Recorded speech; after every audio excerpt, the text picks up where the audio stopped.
Sem dúvidas, Putita Korobá nunca critiquei, senti saudades, que continue com essa qualidade. Harão Waruto, domo meu querido e minha querida Kohai, sejam muito bem-vindos para mais um vídeo, onde hoje vamos falar sobre Black Clover aqui no canal e seu episódio incrível, sensacionais, porque não é só sobre um episódio que vamos ressaltar no vídeo, eu quero trazer o episódio número 121 e o episódio número 122, por conta de que foram episódios muito bons e que eu devo ressaltar ambos. Afinal, a gente viu que eles mostram, digamos, como o Julius conseguiu sobreviver e mostram o julgamento do Asta, e no episódio mais recente continua o julgamento e mostra ainda o poder do Rei Mago, né, mesmo sem, digamos, sua magia. Então, sério, foi incrível, sensacional e deve ser exaltado como foi feito esses episódios, digno do nosso querido Tabata Sensei, por conta de que foram episódios que eu tava muito ansioso após o arco dos elfos para ver como seria adaptado. Realmente, vou ser honesto com vocês, que o episódio passado ele teve uma conclusão melhor porque foi uma cena mais épica, e a cena do episódio mais recente eu esperava mais, por conta de que eu fiquei muito hypado com essa cena quando eu li no mangá, então a minha expectativa tava bem alta, que poderia ser, digamos, do mesmo nível ou acima, e acontece que eu acho que eu botei hype demais e não foi tudo isso. Eu esperava talvez uma trilha sonora melhor, mas foi ainda assim de qualidade e foi muito boa a cena, porque a gente viu que o Yami é digno, né, de ser o futuro Rei Mago, afinal ele enquadrou o Kira e falou: mexe com meu subordinado que eu te corto no meio aí, seu juiz desgraçado. E basicamente a gente viu que se o Rosério Fuególeo não chega,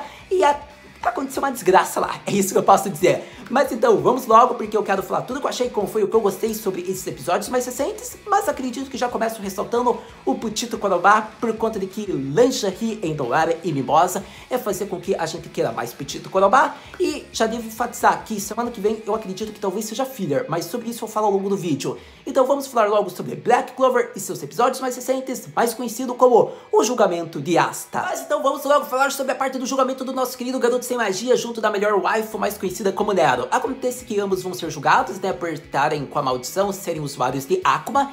E acontece que é isso, né, eles quebraram o reino, acabaram, dominaram todos os Cavaleiros Mágicos, é isso o julgamento deles. Isso na visão da realeza e do Kira, pelo fato de que a verdade é que os Cavaleiros Mágicos destruíram o reino. E daí pode ser falado, mas foram os elfos, mas foram os Cavaleiros Mágicos. Eles estavam sendo possuídos? Estavam, mas foram eles que deveriam ser julgados. Só que acontece que isso não vai acontecer, senão era o mesmo que abolir quase o sistema de Cavaleiros Mágicos. Você iria praticamente decretar metade deles preso, porque metade foi, digamos, dominado pelos elfos, se você lembrar, até mesmo capitães mágicos. Então o que seria do reino de Clover sem eles, não é mesmo? Então é muito mais fácil que falar que os Cavaleiros Mágicos foram dominados por um usuário de Akuma que está vivo e está ali no reino de Clover e era um Cavaleiro Mágico, ou seja, o culpado de tudo seria o Asta, porque a balança ia pesar para ele ou para os Cavaleiros Mágicos. Então estava bem óbvio o que o Kira queria fazer, embora ele diga que é a justiça dele, embora a gente saiba o que é, mas dá pra entender que por mais que seja uma justiça falsa, o Kira tem essa visão pelo fato de que o Asta não conseguiu provas que mostrem que foi realmente um Akuma que fez tudo isso.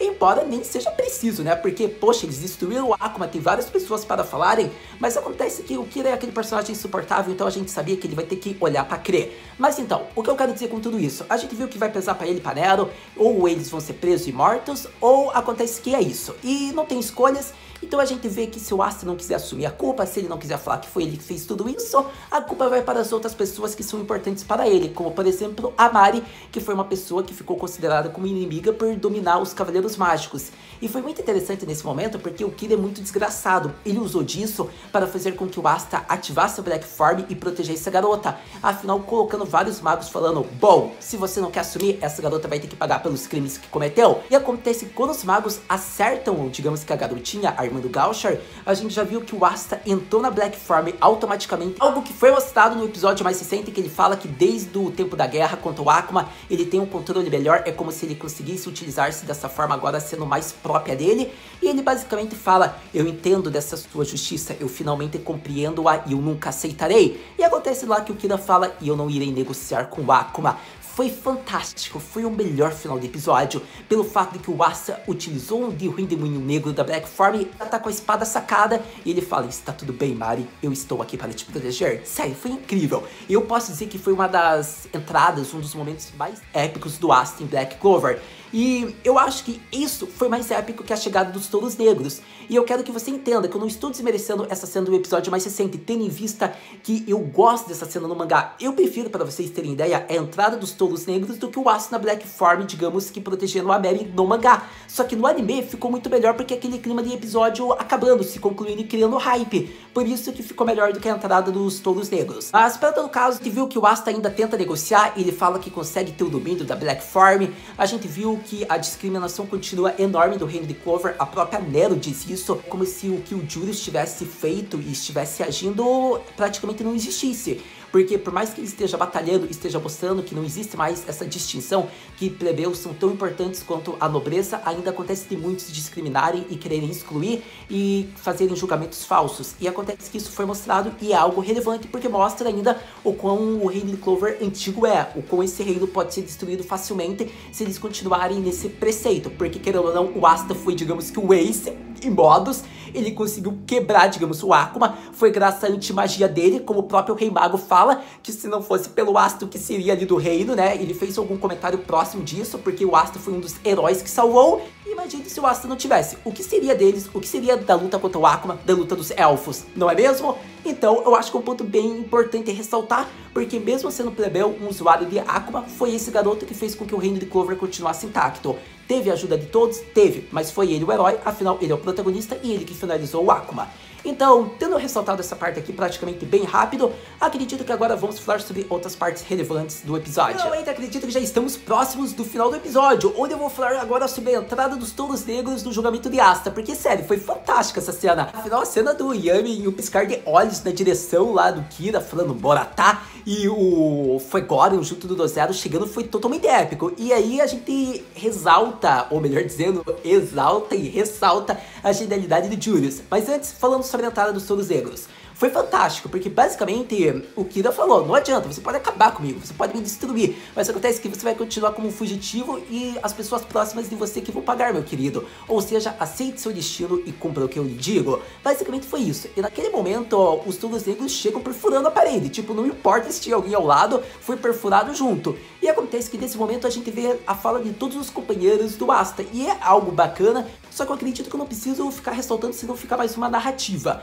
Mas foi legal porque eu vou ressaltar as principais, que é típico de cada personalidade, então se você viu o episódio você sabe. A gente viu basicamente o Magma falando que é o companheiro da pesada, naquele estilo Yankin dele. A gente viu o Zora falando que ele dá o braço a torcer, mas o Asta é o mais digno a ter o título de Cavaleiro Mágico que ele conhece. Acontece que a Noelle fala que mesmo sendo um plebeu, ela reconhece-o como membro da nobreza, e acontece que foi legal, porque cada personagem falou uma frase e era típico da personalidade daquele personagem, como você conhece em Black Clover. Então acredito que eu não preciso até ressaltar todos, mas acredito que a do Field foi muito legal também, que ele fala que ele faz se sentir um senpai melhor. Então, sério, acredito que toda fala foi importante, emocionante e bonita, e por isso eu recomendo que você até reveja, porque foi legal essa cena. Para todo caso, a gente viu que o Yami já chega falando, que tal você nos devolver o Asta agora? E acontece que a fala do capitão dos Touros Negros é fantástico. Como eu disse, o Yami é o MVP de Black Clover praticamente só por aparecer. Ele basicamente fala que acontece que aqueles dois subordinados estão sob muito bem aos cuidados do Kira, mas está na hora deles voltarem para o esquadrão. Afinal, eles podem ter chifres, podem ter qualquer coisa de mal encarnado, mas ele não liga. São companheiros e ele os quer de volta. E daí foi fantástico, porque basicamente o Kira ficou falando vários argumentos que não adianta. Acontece que o Asta fez com que a guerra fosse incendiada, como ele não tem conhecimento disso, daí o Yami basicamente fala que eles são considerados o pior esquadrão, então se for necessário eles serem rotulados como fugitivos, assassinos, rebeldes, eles serão, porque como Brel absoluto, eles são os Touros Negros. E naquele momento foi emocionante, porque a gente viu que a Nero finalmente começa a olhar para frente, ela segue ser aceita como um membro dos Touros Negros, coisa que ela não conseguia se considerar digna, ela só considerava ser, digamos, uma vigilante que observava a situação, mas o Yami diz, após você viver esse tempo todo, você vem dizer isso para nós, você já é a nossa companheira. Então foi muito bacana, porque ele fala, um esquisitão a mais não vai afetar todos nós. Então foi muito legal, porque nesse momento a gente viu que todos também falam, digamos, com a Nero, e foi muito importante isso, porque a fala lá do... qual é o nome do Gordon foi fantástica. Ele fala basicamente, Você quer que eu amaldiçoe vocês por fazerem isso com o meu melhor amigo? A gente já é melhor amigo desde o momento que eu nasci. Foi fantástico, o Gordon o melhor personagem. E acontece que foi legal, foi bem bonita aquela parte que o personagem, digamos que, tava apoiando a Nero. Então nesse momento vemos que praticamente todos estão reunidos, a Nero finalmente se aceita como um membro dos Solos Negros. E quando tudo estava praticamente resolvido, que não tinha como, o Kira ia ter que aceitar, acontece que ele fala: você pode estar bem emotivo, Yami, mas você devia lembrar da sua posição. E acontece que esse tumulto todo não vai mudar a cabeça de todos esses nobres, ou seja, eu irei acabar com vocês agora aqui nesse momento. E praticamente ele utiliza-se da sua grande magia da justiça, que é a escala de regulação, e assim ele consegue diminuir a mana à vontade da maneira que ele quiser. E vemos que nesse momento estava praticamente quase tudo perdido, quando o nosso querido garoto sem magia usa uma de suas espadas demoníacas e acontece que ele anula o efeito da magia, fazendo com que todos voltem a ter sua magia. Como a própria Vanessa falou, ele não conseguiu fazer com que a magia fosse anulada, como a antimagia do Asta. Ou seja, acontece que eles não seriam afetados, porque a magia dela iria protegê-los e o Asta iria contra-atacar. E nesse momento todos voltam a ter magia, graças à magia do Asta. E vemos que o Yami, no piscar de olhos, praticamente já tá na direção do Kira. E quando ele fala Moratá, que sabe Deus o que ia acontecer, eu acho que alguém ia ser cortado ao meio, acontece de chegar os representantes do Rei Mago. E aí que falamos da genialidade de Julius. E não o texto, porque foi uma cena legal, mas imagine se a animação fosse muito melhor, muito superior. Imagine a fluidez que seria da camada de fogo, a magia de Mercúrio dos dois chegando no local. Seria fantástico, porque a cena já foi boa da Pyro, mas se fosse na qualidade de outro estúdio, um estúdio superior seria perfeito. Para todo caso, a gente vê que a Nozella já fala: você tá bem apressadinho, né, Yami? Imagine se a gente não chega aqui.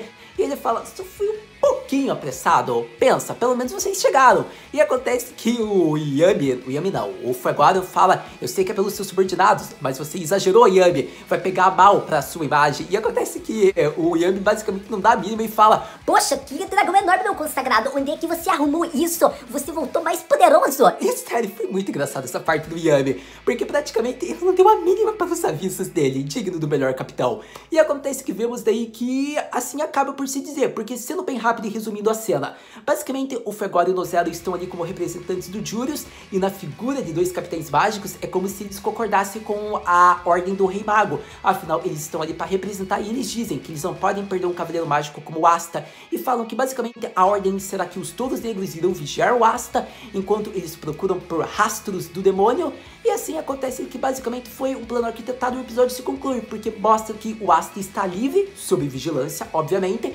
E acontece que mostra que os Touros Negros serão responsáveis junto do Rei Mago, porque ele, usando a sua autoridade, seu status, seu nome de Rei Mago, fala que assume toda a responsabilidade pelo Asta, e colocando dois cavaleiros mágicos para darem essa ordem, para mostrarem que tipo, cala tua boca aí, Kira, que a ordem do Rei Mago, ele é maior que você aqui, então obedeça. Basicamente mostra para toda a realeza que se o Rei Mago falou, eu dou conta, deixem comigo, é uma ordem absoluta. E assim se conclui o episódio, dando hype e expectativa para o próximo. Sem dúvidas, foi simplesmente fascinante esse episódio de Black Clover, porque eu quero que você pense comigo. O Julius, ele utilizou-se da autoridade de Rei Mago, conseguiu dois cavaleiros mágicos que também têm respeito e admiração pelo Asta e também botam a mão no fogo pra fazer com que esse garoto fique bem, e assim fez com que toda a realeza se calasse. Uma ordem absoluta, dois cavaleiros mágicos da nobreza. Então fez com que não tivesse como, o Kira teria que obedecer. Porque basicamente o Julius foi inteligente, porque ao mesmo tempo que ele coloca os Touros Negros para irem atrás do rastros de demônio, algo que vai ser em benefício do reino, ele faz com que o Asta fique bem, né, livre. E acontece que assim como o Yami diz, a gente está livre, você está bem, e acontece que agora a gente pode investigar os rastros do Akuma e poderemos libertar a sua maldição de Akuma. Pensa o quão incrível o Julius arquitetou tudo isso. Sério, esse garoto velhote é incrível. E acontece que foi fascinante porque o Kira vai depois. Ele fala com o Julius que não importa, agora que ele assumiu a responsabilidade, ele será julgado se for necessário. E acontece que o Julius fala uma outra, concorda e fala que basicamente ele sabe o que ele tá fazendo, ele confia nos Cavaleiros Mágicos e assim acaba a parte dos dois. E a gente fala agora de uma parte muito emocionante do episódio, que foi a parte basicamente lá do Mars, ou é Marxo, eu não lembro bem a pronúncia, que ele vai até o Rei Mago, que ele ainda estava inconsciente. E esse momento foi legal, porque ele é um subordinado, é um servo direto do Rei Mago e tá feliz, porque ele fala que tipo, você tá criança, você tá pequeno, mas você tá vivo, você é pequeno, mas você conseguiu sobreviver. E tipo, foi uma felicidade porque ele sabe a dor de ter perdido, né, a figura mais importante do reino, uma pessoa que ele admirava. Então foi bem legal essa parte, e daí o Rei Mago pedindo desculpas por ter preocupado ele, e ele falando, eu não te desculpo, porque você vai trabalhar que nem um desgraçado, que nem meu escravo agora, por ter fugido todo esse tempo. Então basicamente o Rei Mago já voltou pra papelada, coitado dele, porque agora ele nem tem magia pra fugir dos papéis. Pra todo caso, acredito que tendo falado dessa parte, vamos falar de algo importante ainda, que é como o Rei Mago conseguiu sobreviver, que foi mostrado no episódio anterior. Então vamos falar sobre Julius e sua segunda chance, sua volta como vivo. É isso que eu digo, a maneira como eles fizeram com que o Rei Mago conseguisse sobreviver foi uma ligação desde 500 anos atrás, em ligação ao Lumière e a Secre. Pelo fato de que foi um objeto mágico que nas caminhadas do Rei Mago, digamos que fugindo do trabalho, ele acabou achando. E como a Suaruteiro, que é assim que se chama esse objeto mágico, acontece de armazenar, digamos que o tempo de vida da pessoa, o Julius viu que combina com a magia de tempo dele. E assim ele foi depositando a mana e o tempo dele. E acontece que ele utilizou-se disso caso algo acontecesse com a sua vida, porque ele estudou o objeto, que é como se ele conseguisse ter, digamos que uma chance de voltar à vida, caso ele precisasse, caso ele estivesse em risco de morrer, porque o tempo armazenado fazeria com que ele ficasse vivo e sobreviveria ao ataque. Só que a gente vê que o tempo que ele colocou não foi o suficiente para ele voltar no auge que ele está, na idade atual de Rei Mago. Ele voltou na forma criança. E isso é muito interessante porque ele só está com uma magia agora, com uma folha apenas do Grimoário dele. Só que já era aquela dúvida. Então agora com o passar do tempo, o Julius vai crescer novamente, ele vai aumentar o tempo, a mana dele, ele vai ter que passar por todas as magias que ele já aprendeu, ele vai ter que, digamos, treinar arduamente. A gente não sabe. Obviamente, se ele é uma criança, provavelmente ele pode voltar. Ou será que ele só vai ter esse tempo armazenado? Eu espero que realmente ele continue progredindo, né? Mesmo utilizando-se do tempo armazenado. Afinal, se pensarmos, é como se essa máquina só guardasse o tempo que você ficou vivo e devolvesse para o seu corpo. Só que acontece que não é bem assim, tendo em vista que o Julius retornou, digamos que vários anos, como se ele fosse uma criança. Só que acontece que, por mais que tenha usado esse tempo, agora ele vai continuar tendo experiências novas, ele vai ter uma vida. Então eu acredito que a partir de então o Rei Mago vai continuar progredindo e vai ter que redescobrir todas as suas magias novamente. Pelo menos é isso que eu acho de primeira impressão sobre o que foi mostrado. Mas obviamente a gente pode falar com isso com o tempo. Eu tô ansioso para que mostrem o Julius do mangá, porque eu já falei pra vocês que eu tô com uma expectativa muito alta em torno da aparição dele. Mas pra todo caso, acredito que tendo falado dessa parte, podemos falar sobre outros pontos ainda que eu deveria exaltar dos episódios mais recentes. Vamos falar sobre a maldição do Asta de uma maneira bem rápida com vocês. Acredito que foi interessante, como o Rei Mago diz, Asta, você vai morrer ou vai ser pela maldição ou vai ser pelo julgamento do Kira. E isso é verdade, até então a gente tá vendo que o Asta, ele tá, digamos que com a cola no pescoço, tendo em vista que o Fuegoleon teve que colocar, digamos que uma pulseira, como se ele estivesse sendo vigiado pelos Cavaleiros Mágicos. E isso é algo interessante porque eu não lembro dessa cena do mangá, eu quero enfatizar isso. Isso eu acho que foi uma originalidade. Eu não lembro dessa pulseira ter sido colocada no Asta, mas é apenas minha opinião.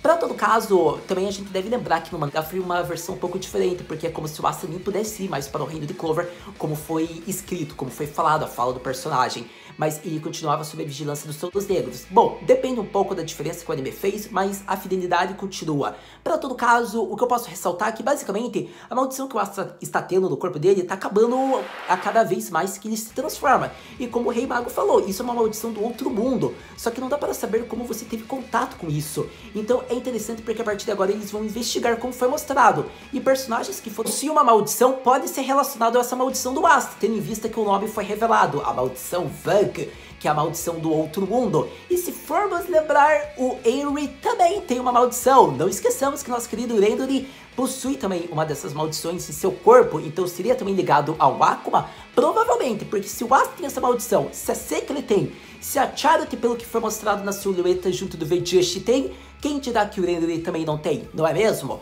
Mas para todo caso, a gente vai ter que esperar. O que eu já quero que você fique ligado é que não esqueçamos, se é uma maldição, os Todos Negros têm um membro que lida com maldições, e ele é o Gordon. Então seria relevante criar uma ligação com o Gordon agora, e possivelmente vai ser mostrado isso no próximo episódio ou nos próximos.